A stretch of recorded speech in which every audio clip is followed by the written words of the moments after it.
ನಮಸ್ಕಾರಗಳು.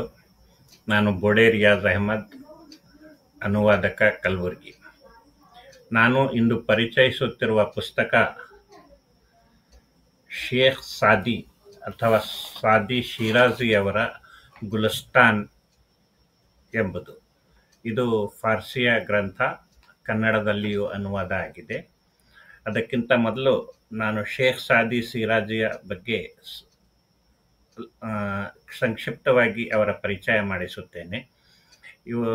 ಶೇಖ್ ಸಾದಿಯವರು 1210ರಲ್ಲಿ ಶಿರಾಜ್ ಪಟ್ಟಣದಲ್ಲಿ ಹುಟ್ಟಿದರು, ಇರಾನಿನ ಶಿರಾಜ್ ಪಟ್ಟಣದಲ್ಲಿ, ಮತ್ತು 1291ರಲ್ಲಿ ಅಲ್ಲೇ ಶಿರಾಜ್ನಲ್ಲಿ ನಿಧನ ಹೊಂದಿದ್ದರು. ಇವರ ಹೆಸರು ಬೇರೆ ಬೇರೆ ಇದೆ. ಅಬು ಮೊಹಮ್ಮದ್ ಮಸ್ಲಿ ಅಲುದ್ದೀನ್ ಅಂತಾರೆ. ಶಿರಾಜಿ ಕವಿ, ಲೇಖಕ, ವಿದ್ವಾಂಸ, ಸೂಫಿ ಇದೆಲ್ಲವೂ ಆಗಿದ್ದರು. ಇವರು 4 ಪ್ರೇಮ ಗಜಲ್ ಕೃತಿ, 1 ಹಸೀದಾ ಕೃತಿಯನ್ನು ಬರೆದಿದ್ದಾರೆ. ಆ ಕಾಲದಲ್ಲಿ ಪರ್ಷಿಯನ್ ಭಾಷೆಯ ಸಾಹಿತ್ಯದ 3 ಶ್ರೇಷ್ಠ ರತ್ನಗಳು ಅಂದರೆ ರೂಮಿ, ಹಾಫೀಜ್ ಮತ್ತು ಸಾದಿ ಎಂದು ಪರಿಗಣಿಸಲ್ಪಡುತ್ತಿದ್ದರು. ಆದರೆ ಸಾದಿಯ ಬಹು ಜನಪ್ರಿಯ ಮತ್ತು ಅತಿ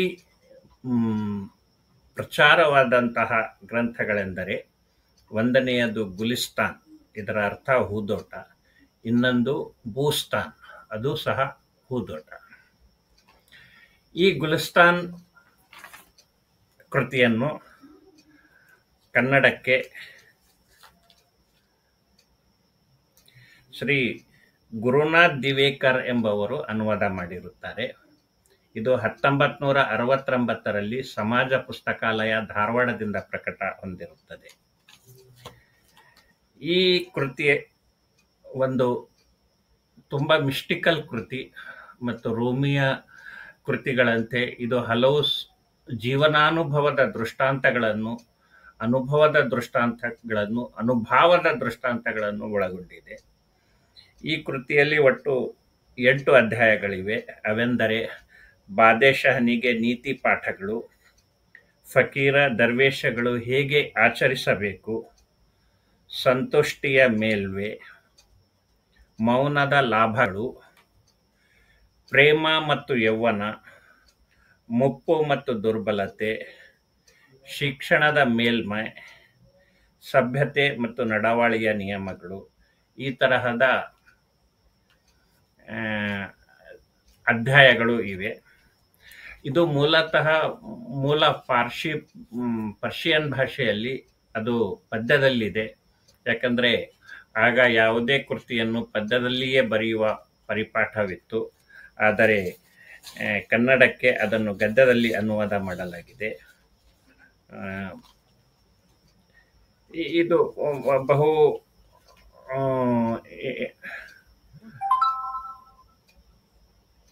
ತುಂಬ ಅಟ್ರಾಕ್ಟಿವ್ ಆದಂತಹ ಚಾಪ್ಟರ್ಗಳನ್ನು ಹೊಂದಿವೆ. ಅದರಲ್ಲಿ ಒಂದು ಅಧ್ಯಾಯ ವ್ಯಾಕರಣ ಓದುವ ಹುಡುಗ. ಇದು ಮೇಲ್ನೋಟಕ್ಕೆ ಒಂದು ಸಾಧಾರಣ ಇದು ಕಂಡಿದ್ರು, ಅದಕ್ಕೆ ಒಂದು ಆಧ್ಯಾತ್ಮಿಕವಾದಂತಹ ಅರ್ಥ ಇರುತ್ತೆ ಅವರ ಪ್ರತಿಯೊಂದು ದೃಷ್ಟಾಂತಕ್ಕೂ. ಇದರಲ್ಲಿ ಈ ವ್ಯಾಕರಣ ಓದುವ ಹುಡುಗ ಎನ್ನುವಂಥ ದೃಷ್ಟಾಂತದಲ್ಲಿ ಒಮ್ಮೆ ಖಾರಿಜ್ನ ಬಾದೇಶಃ ತುರ್ಕಿಸ್ತಾನದ ಬಾದೇಶಹದೊಂದಿಗೆ ಒಪ್ಪಂದ ಮಾಡ್ಕೋತಾನೆ. ಆಗ ಈ ಕವಿ ಸಾದಿ ಏನಿದೆ, ಕುಶ್ಗರ್ ಪಟ್ಟಣದ ಜುಮ್ಮಾ ಮಸೀದಿಗೆ ಬರ್ತಾನೆ. ಅಲ್ಲಿ ಜುಮ್ಮಾ ಮಸೀದಿಯಲ್ಲಿ ಒಬ್ಬ ರೂಪ ಸಂಪನ್ನನು, ಸೊಗಸಾದ ಮೈಕೊಟ್ಟ ಆದ ಒಬ್ಬ ಬಾಲಕನನ್ನು ಇವನು ಕಂಡು ಅವನಿಂದ ಆಕರ್ಷಿತನಾಗುತ್ತಾನೆ.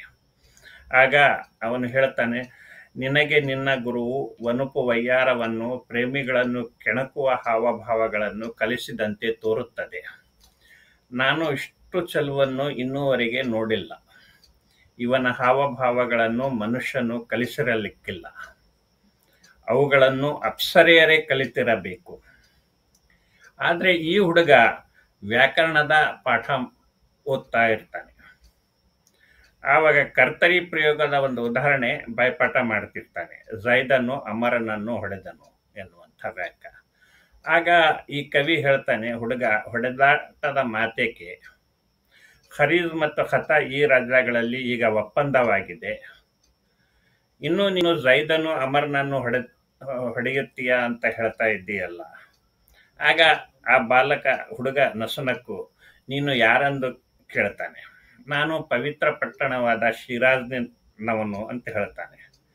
ಹಾಗಾದ್ರೆ ನೀನು ಪ್ರಸಿದ್ಧ ಕವಿ ಸಾದಿಯ ಕವನಗಳು ಓದಿದ್ದೀಯೇನು ಅಂತ ಸಾದಿಗೆ ಕೇಳ್ತಾನೆ. ಮತ್ತು ಆ ಹುಡುಗ ಒಂದು ಕವಿತೆ ಓದ್ತಾನೆ. ನಾನು ಒಬ್ಬ ವ್ಯಾಕರಣ ಓದುವ ಹುಡುಗನನ್ನು ಪ್ರೀತಿಸುತ್ತೇನೆ, ಅವನು ಸಿಟ್ಟಿಗೆದ್ದು ನನ್ನನ್ನು ಹೊಡೆಯುತ್ತಾನೆ. ಝೈದನು ಅಮರನಿಗೆ ಹೊಡೆಯುವಂತೆ ಅವನು ನನ್ನ ಹೃದಯವನ್ನು ಹಿಡಿದು ಎಳೆಯುತ್ತಿರುವನು. ನನಗೆ ತಲೆಯನ್ನು ಮೇಲಕ್ಕೆ ಎತ್ತಲಿಕ್ಕೂ ಸಹ ಅನುವಿಲ್ಲ. ಅವನು ಕ್ಷಣ ಹೊತ್ತು ವಿಚಾರ ಮಾಡಿ, ಸ್ವಾಮಿ, ಇವು ಅರಬ್ಬಿ ಭಾಷೆಯಲ್ಲಿಯ ಪದಗಳು. ಈ ದೇಶದಲ್ಲಿಯ ಜನರು ಸಾದಿಯ ಫಾರ್ಸಿ ಪದ್ಯಗಳನ್ನು ಮಾತ್ರ ಓದ್ತಾರೆ. ಫಾರ್ಸಿ ಪದ್ಯಗಳನ್ನು ಹೇಳಿರಿ ಅಂತ ಹೇಳ್ತಾನೆ. ಆವಾಗ ಸಾದಿ ಒಂದು ಫಾರ್ಸಿ ಕವಿತೆ ಓದ್ತಾನೆ. ನೀನು ವ್ಯಾಕರಣವನ್ನು ಓದುವುದಕ್ಕೆ ಹಾತೊರೆಯುತ್ತಿದ್ದಿ, ಆದರೆ ನಿನ್ನನ್ನು ನೋಡಿ ನನ್ನ ಬುದ್ಧಿ ನನ್ನನ್ನು ಬಿಟ್ಟು ಓಡಿ ಹೋಗಿದೆ. ಪ್ರೇಮಿಗಳ ಹೃದಯಗಳು ನಿನ್ನ ಜಾಲದಲ್ಲಿ ಸಿಲುಕಿ ತೊಳಲಾಡುತ್ತಿವೆ. ನಾನು ನಿನ್ನಲ್ಲಿ ಆಸಕ್ತನಾಗಿದ್ದೇನೆ. ನೀನು ಮಾತ್ರ ವ್ಯಾಕರಣದಲ್ಲಿ ಝೈದ್ ಮತ್ತು ಅಮರರಲ್ಲಿ ಆಸಕ್ತನಾಗಿರುವೆ. ಹೀಗೆ ಸಂವಾದ ನಡೆಯುತ್ತದೆ.